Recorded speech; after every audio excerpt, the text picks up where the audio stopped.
This video will show you how to call a virtual meeting room from a video conference room.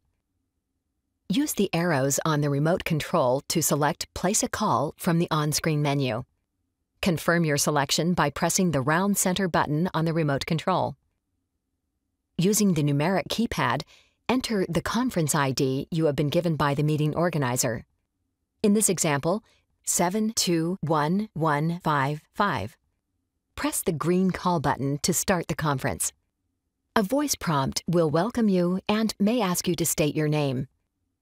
You are now connected to the virtual meeting room on the bridge.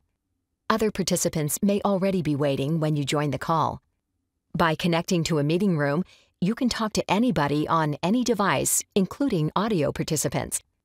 In this example, we have one participant joining from a tablet and two participants in video conference rooms. Enjoy your meeting.